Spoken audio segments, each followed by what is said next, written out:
నమస్కారం. మనం మూలిక గురించి విశ్లేషించుకుంటున్నాం. వ్యవసాయంలో థైము, వాము గురించి 3 రకాల థైము.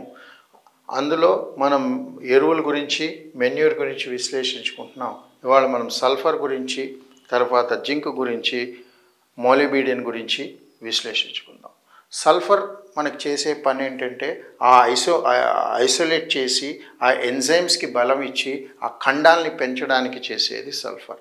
సో సల్ఫర్ బేసిక్గా మనకి ఇప్పుడు ఏవైతే మనం చెప్పిన అన్ని కలయిక ఎరువుల్లో కనుక చేస్తే అది ఏం చేయాలంటే పిచికారీలాగా కొడితే ఆ ఆకుల్లో పడి ఆ న్యాచురల్ మన సృష్టిలో ఉన్న కంటెంట్లో ఆ కెమికల్ కాంబినేషన్లో సల్ఫర్ మనకు చాలా మటుకు ఉపయోగపడుతుంది. అందులో సల్ఫేట్ అవ్వచ్చు, సల్ఫైడ్ కూడా అవ్వచ్చు.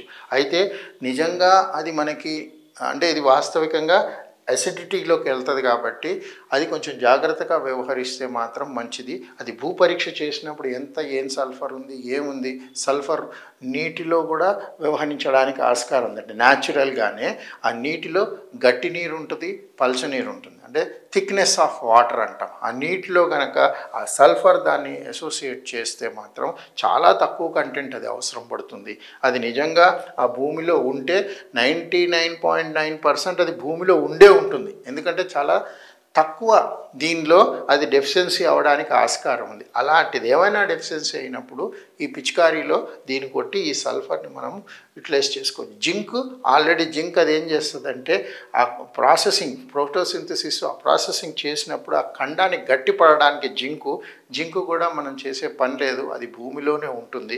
సో అందరికన్నా ఇంపార్టెంట్ ఏంటంటే చివరిది ఇదేంటంటే నైట్రోజన్ని కంట్రోల్ చేయాలి. అమోనియా నైట్రోజన్ని కంట్రోల్ చేసేది పాలిబిడిన్.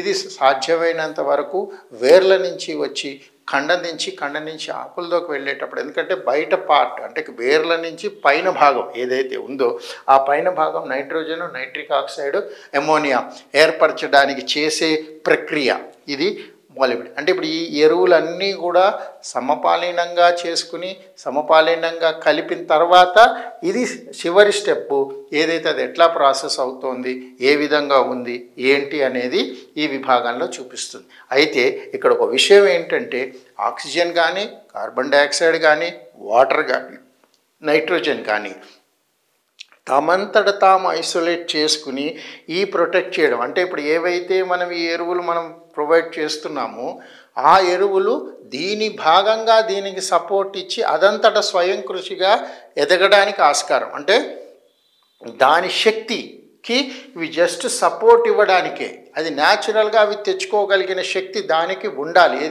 అది ఆ మట్టిలో ఉండాలి, ఆకాశంలో ఉన్న వాయువులో ఉన్న తత్వంలో అది తెచ్చుకుని అవి చేసుకోవడానికి ఆస్కారం. ఈ మందులు ఎరువులు ఏంటంటే చాలా బలహీన పడ్డప్పుడు పరిస్థితి ఇందులో ఉన్నప్పుడే వీటిని వాడాలి. కానీ సాధ్యమైనంత వరకు మనం చేసే ఈ వెన్యూర్లు సేంద్రియ పద్ధతిలో కానీ న్యాచురల్ పద్ధతిలో చేసిన దానికి ఈ ఎరువులకి చాటా మటుకు మనకు అది సపోర్ట్గా ఉండాలి. కానీ ఇది ఓవర్లాప్ అయ్యి మన పంటని పాడు చేసేదానికి ఏంటి అనేది మనము ఇది జాగ్రత్తగా చూసుకోవాలి. సో ఇవాళ మనం ఎరువుల గురించి విశ్లేషించుకున్నాం.